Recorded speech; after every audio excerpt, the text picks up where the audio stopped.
Okay, we'll call this public caucus to order. I want to thank Mary Pat Ward from OECD coming in, Gerard Hetman, Jesse Urgot, and Todd Poosley. Am I saying your name correct? This public caucus is in regards to the recently developed program, Beautiful Blocks.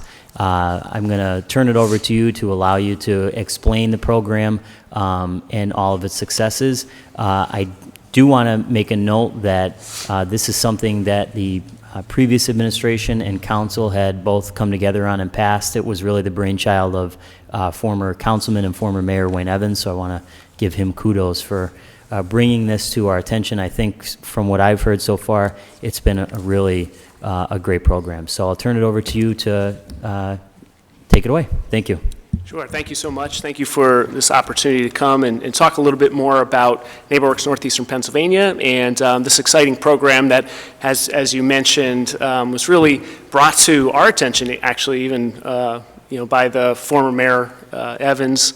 And when he was doing some research on different types of programs that could really enhance the city and give some residents some incentive to really work with their neighbors and revitalize their own neighborhood. So we're excited to talk about this program. First, I'm just going to open it up by giving you a little bit more information about NeighborWorks Northeastern Pennsylvania. Then I'm going to turn it over to my colleagues here, Todd and Gerard, to talk specifically about the program. So our organization has been in existence for over 38 years here in the city. We were formed in 1981 as a neighborhood revitalization organization right in the hill section of Scranton. The original focus was to pull groups of neighbors and residents together along with some of our partners from financial institutions and other community groups, and partnering with city government to provide home repair loans for neighbors in those hard-hit neighborhoods who couldn't get financing on their own. So as you'll see, this program is kind of right up our alley, comes back to our roots with organizing neighbors, bringing groups of partners together, working with the city to really focus on place-based revitalization activities in neighborhoods. So we've been doing this a long time. Our organization is a local nonprofit with our own board of directors, or our own 501c3 status, but we're also part of a national network of organizations under the auspices of NeighborWorks America. So about 250 organizations like ours all across the country, urban, rural, and suburban neighborhoods. So we like to say we're a local organization with some national strength that we can bring to the table here in Scranton, Lackawanna County, and northeastern Pennsylvania. A couple of the other programs that we provide, we do financial coaching for residents and folks who just need some assistance with cleaning up their credit, figuring out how to save and for major purchases. One of those purchases that we really focus on is buying that first home. So home ownership education, home buyer education is another service that we really focus on. We also do neighborhood revitalization activities, all different types, which Todd will be talking a little bit more about. Another program that we run here in Lackawanna County specifically is property acquisition and redevelopment. We call it our PAR program. So we're looking for some of the hardest hit properties on a good block, and we purchase those, we acquire those properties, we invest in them, turn them around and sell them. And so we want to both take the properties that a lot of times nobody else will touch, and do something creative with it and get it back on the tax rolls and back into the hands of a homeowner. Lastly, we've been focusing the last 2 years really on a new program for us, which is aging in place. So as you all know, many of our residents here in northeastern Pennsylvania are older, and there's a lot of older housing stock. So those two conditions come together has resulted in a really large need for aging in place services to help keep seniors in their homes safely and with dignity for as long as we can. So home repair services, accessibility improvements, all these types of different services that we can provide to seniors in our region to help keep them in their homes. That's something that we really care a lot about. So I'm going to turn it over to Todd. He's going to talk about the program in this first year, and then we'll get into some information about this coming year. Thank you. As the Neighborhood Revitalization Manager at NeighborWorks, I'm responsible for a number of programs that benefit the communities, the neighborhoods, not only in Scranton, but throughout Lackawanna County. We were recently involved with the Lackawanna County Land Bank and a task force that did a blight study across the county that included the city as well. We are currently focused on West Scranton and leading a neighborhood planning process there. That'll be a 10-year revitalization plan for that particular neighborhood. We also oversee the Scranton Homebuyer Assistance Program, which is a program that we also partnered with the city of Scranton on that provides $5,000 grants to new home buyers who purchase a home in the city so they can do some exterior repairs.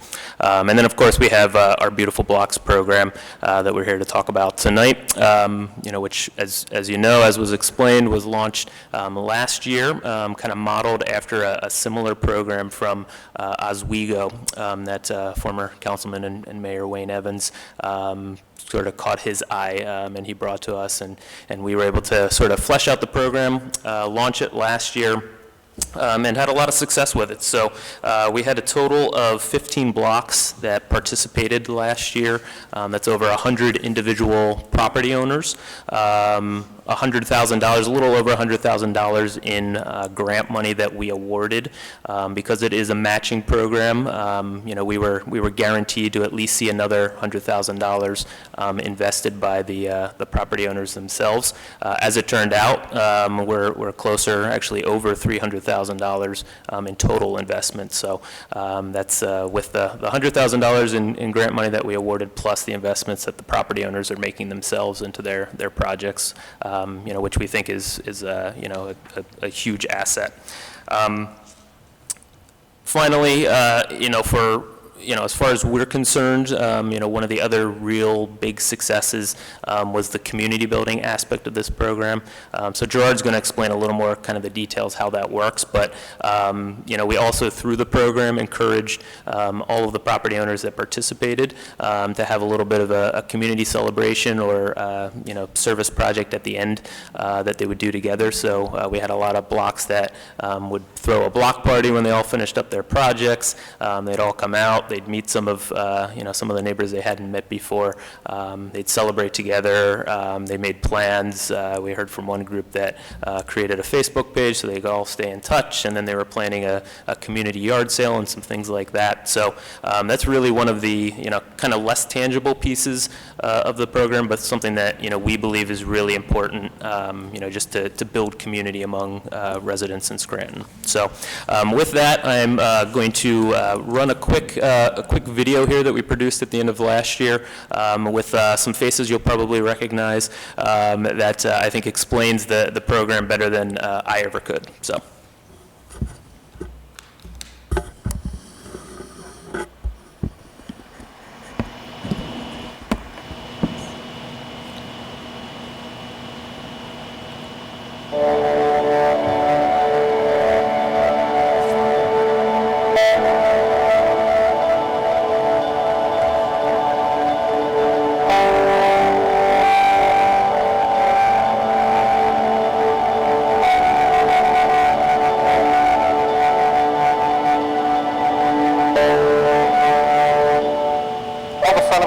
We got new landscaping on the front and the side, all bushes in the front. They put the two new mounds out the front, and also got the second floor awnings we got on the house that we didn't have before.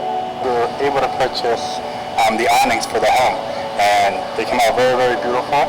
We got 1, 2, 3, 4, 5 of them done. We knew that we were in need of a new roof on our home, and there were a couple things that we actually wanted to do outside. We did some landscaping in the front, adding mulch, just some simple projects like that. I leveled my sidewalk and I put in sod out on the tree strip, and it's a nicety that I probably would not have done. The type of projects that we're seeing are something as simple as planting flower beds in your yard, or planting a tree, or it could be repainting your entire house. We're getting neighbors together, we're getting blocks together, and at the end of the day, we're improving entire neighborhoods. Neighbors coming together, neighbors working together, neighbors with a vision and a goal for the block that they live on. We do that enough throughout the city.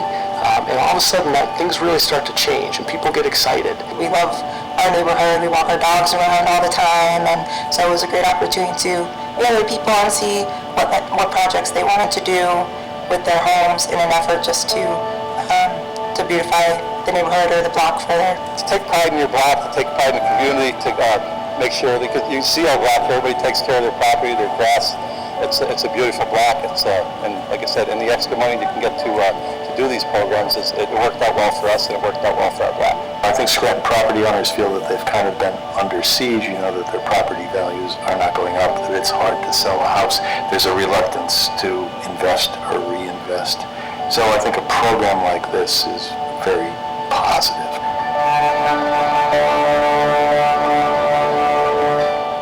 The university was really pleased to be able to target our contribution to the city and then to have it go to a project like this because we knew that it was going to make a big community impact. The university sees itself as kind of an anchor institution in the downtown of Scranton and in the hill section, and there's a lot of institutions that are anchors throughout the city in different neighborhoods. So I would hope that different community organizations and institutions would come together and continue to support this project so that it can grow in the years to come. Our goal is, as the program moves forward, is to enlist more nonprofits, foundations, grant opportunities, so this program can be sustaining. We're probably going to spend roughly $125,000 this year, but in real money, with the matching grants, it's probably going to look more like $300,000 of an investment into our neighborhoods that never would have happened if this program didn't exist.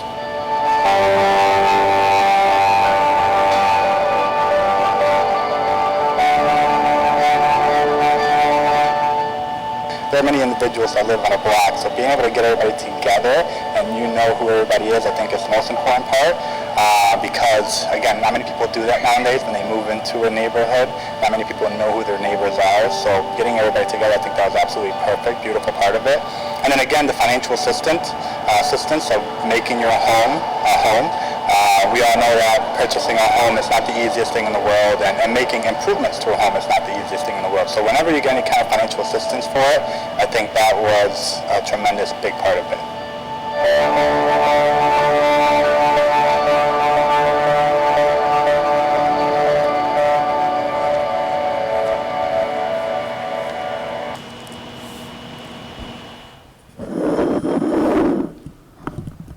So I think that gives a real nice synopsis of the program. We're, obviously really excited to head into year 2 now. And I'm going to turn it over to Gerard, who's going to go through some of the specifics of the program.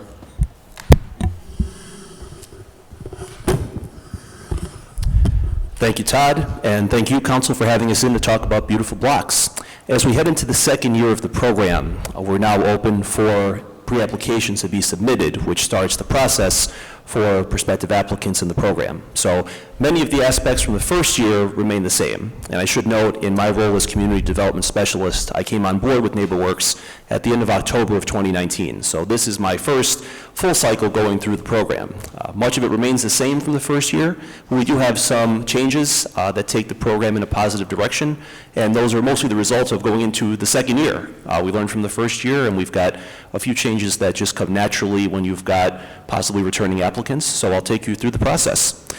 First, regarding eligibility, properties must be located within the city of Scranton. There's no income restrictions on properties, so anyone can apply regardless of income. No back taxes or garbage fees must be owed on properties that receive grant funding. If anyone applies and there are back taxes and fees owed, there will be no grant funds awarded until those back taxes and fees are resolved in full. And we did see some folks applying the first year who had back taxes and fees, and we think the program actually prompted them to catch up and pay in full on those taxes and fees. Sometimes the amounts were much more than the grant funding that was received, but it did serve as a good catalyst for folks to catch up on any taxes and fees that were owed. Regarding the organization of the application, there is a requirement for a block captain to be designated by groups of neighbors that apply. So we need to have at least 5 properties apply for the program, and one of those needs to be a person that heads up the application effort that we call block captain. And they serve, in a simple way, as a point of contact for our organization to the neighbors. They help keep some cohesion, monitor the projects as they go along, and many of those people we like to see evolve into a leadership role in the neighborhood. Many of them are just already leaders by nature, and it's been fun to see them in the first year kind of take ownership and help their neighbors and guide the projects along. It's been a really good model for leadership development in the neighborhoods. So we're excited to see that part return, especially. We should note that when groups of neighbors apply, we call it the blocks, and a lot of folks ask us, does everybody have to be on the same side of the street or the same block from corner to corner? The answer we give is that we like to see the same general geographic area. If someone is around the corner from a group of neighbors or someone is on the next block, that's certainly okay. We don't want to see it get out much further, though, than that. If you start to go out like 4 or 5 blocks down the street, that loses the cohesion effect that we like to see in the program, where it gets harder for neighbors to stop over and monitor each other's progress, help each other out, borrow tools, share resources, things like that. So we like to see it within a 1 to 2 block radius all the way around. We've had some folks ask if they could go alley to alley, things like that, around the corner with neighbors' involvement, and we say sure. We just like to see it be as close as we can in the mix there. So 2 changes that we have for 2020. First, because now we've got the possibility of returning applicants. We require at least 50% of the applicants per project group to be new applicants. So returning property owners certainly can apply if they've had funding last year, but we require at least 50% to be new applicants. We're happy to see folks come back and build on their successful projects, but we also want to see new homes, new properties get into the mix that were not present last year. We want to see the program expand, the benefit be realized by just more than the group that has applied in the past. And secondly, we do allow rental properties this year to participate. Last year, the program was limited to owner-occupied homes, but now this year, we had some good requests, and we had people come up and say, you know, my property, I rent, and I'd like to get involved, or I'm a tenant, and I do work on the property, can I apply? So we said sure, and we've seen some good interest already from folks who have rental properties who want to participate. So going forward on the timeline, it all starts with the pre-application document. This is available on our website, www.nwnepa.org. You've also got copies there in front of you. The document breaks down all of the requirements, gives you some project ideas, and has all the application information that you need to start the application. So the deadline for that to be submitted is March 16th. At that point, when our office receives it, we will review it, and we'll notify the applicants when they can apply with the full application. Our full application deadline will be April 15th, and that requires some more extensive documentation, more formal application effort going forward with more information. When we get all the full applications, we then have a committee that reviews them and decides on the successful applicants. Again, we'd like to see a couple criteria. A minimum of 5 applicants are required per project. We'd like to see more neighbors involved. I would say last year we probably averaged out at about 9 to 10 groups per households per group. So the more the better, because that makes for a better effort. We'd like to see a bigger impact in the neighborhood if we can get that. Also, the other criteria would be the lasting impact that we talked about. So we see the neighbors do the block parties, we see them do other events. Some neighbors did candy canes up at NeighborWorks during the Christmas lights. They gave out candy canes to everybody. Another one that we really liked sometimes were neighborhood projects. We saw block parties, planting projects, improvement projects that all the neighbors worked on. So a little bit of a plan to stay engaged, especially if it's something that the neighbors can do year after year or cycle after cycle together to make the neighborhood continue to improve going forward. We'd like to see some of that cohesion. After that, the awards are announced in mid-May, and then the project completion deadline would be September 30th. We moved those deadlines up a little bit this year because last year the awards went out a little bit later, deeper into the summer, and we'd like to see folks have that full window to work with of good weather from late spring, early summer through the summer into the very early part of the fall. It gives them the maximum chance to line up their contractors, purchase supplies, and work together for the best result of the project. And then it also wraps up on our end in a good way administratively. We think everybody benefits from that. So additional information, folks are welcome to visit our website, www.nwnepa.org. They can also call our office at 570-558-2490. We'll be happy to answer any questions. And again, in my role, I'm kind of the point person this year, so feel free to ask, contact us, and we're happy and here to help. So, thank you. First thing, I just want to make 2 comments. Number one, I want to thank you personally on behalf of council, on behalf of the city really, for this unique partnership not only with the Beautiful Blocks program, but with the home buyers program through OECD. Gerard, I'm glad to see that you're a part of NeighborWorks. We missed you coming and updating us on the county side of things as their liaison, and we always thought you did such a great job. You know, I'm a big believer in not kind of wallowing in the negative side of things. This is such a positive program, and in the neighborhood I live in, through OECD, one of the parks in North Scranton, the city decided to invest in it. It changed the whole makeup of our neighborhood. So I think that when you have a coordinated effort and you get people involved and you give them that spark, you're amazed at how people do come out and how people do want to be involved in the community. So I just want to say again, thank you. We look forward to working with you in the future. And if there's anything or any other partnerships, you know, we would love to continue to work together. Does anybody else on council have any questions or comments? I have one comment and one quick question. I guess we'll start with the comment first. Again, as Bill mentioned, I want to thank you, Jesse, your whole team. Everything the city has done with NeighborWorks has been a tremendous success. I know we worked with Wayne Evans to get the home buyers program set up, supplemental to the city program, and now you're handling the city program as well, which is great. Again, a lot of success stories. I think I personally know every person that was in your video, so a very good story. Just one question, since it is open to non-homeowners this year, would it be the landlord that would apply or the tenant, or could either apply? Really, either could apply, Councilman. It's just really we would look for the person who is doing the work. So we've been contacted by some landlords who own the property, they do the work. So in that case, they would be the applicant if they are paying for their part of the project. Or, again, we've been contacted by some tenants who say, especially sometimes with landscaping and things of that nature, hey, I do the landscaping every year, I want to do a little bit more, you know, I'm the person that heads that up. So in that case, they would be the applicant for the property. Great. So. Well, thank you very much. I have a quick comment. My comment is, yeah, congratulations. I know most of the benefactors on there, and they talk about it all the time, how wonderful the experience was. But, okay, so this year there's going to be more awareness. Is there still only $100,000? I mean, is the selection process going to be narrowed down and be more selective where, I don't know, last year did you have to turn people away? And do you expect to turn people away this year based on whatever criteria that you have?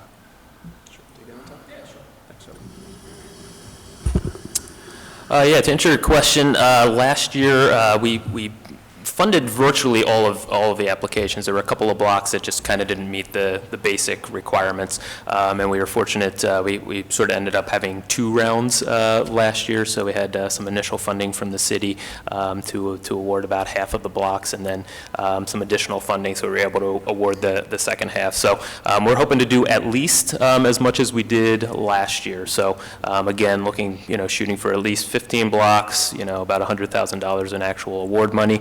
But we're also actively going out into the community with some other partners. The University of Scranton, as you heard in the video, has supported the program. They supported the program last year with a contribution. They're supporting it again this year. We've actually had a meeting just this morning with some of the other colleges and universities in the city to talk about how they might support the program as well. So we're hoping we're going to do at least as much as we did last year, and hopefully we can do a little more with a little more financial support. Thank you. I have a comment. Sure. If anyone else doesn't. A couple comments, actually. Wanted to thank you for having this program. Obviously, I had the opportunity to be a participant in it in the hill section on East Gibson Street. I did know several of my neighbors before, but we only had been in the house a couple of years, and we had needed a new roof, and I think a lot of people know how stressful that can be because roofs are expensive, and so this did take a little bit of a load off, and it allowed us to do a couple of other things that we wanted to as a result. So we were really appreciative of the program. I'm glad to see that the timeline is being moved up because we did find it to be a bit tight from when we received notification that we were approved for it, and then having to schedule someone to get the work completed. And one of the issues that I ran into that you may be able to work on with the future participants in the program is that the contractor we used, many of the other people in our neighborhood used. He's like a popular contractor that everyone knows and wanted to use for their projects, and that made it really difficult for him to complete them within the timeline, and some people just didn't know of anyone else to use. So if perhaps you have some suggestions for contractors who are licensed in the city of Scranton that would be available for people to use, I think that would be a great resource for future participants. But thank you again. Yeah, that's a great suggestion. We do have a list of some contractors that we have used in the past, and we did provide that to some folks who asked for it. But what we could probably do easily this year is just hand that out with the awards so that everybody kind of has a list to work off of if they don't know who to go to. Thanks. Anybody else? Okay, well, thank you again for coming in. We really appreciate it, and we look forward to working with you in the future. Thank you. Thank you so much for the opportunity. We appreciate it. Thank you. This public caucus is over. We are going to have our regular caucus in the clerk's office for the next 15 minutes. Our regular meeting starts at 6:30. The caucus in the clerk's office is open to the public. Thank you.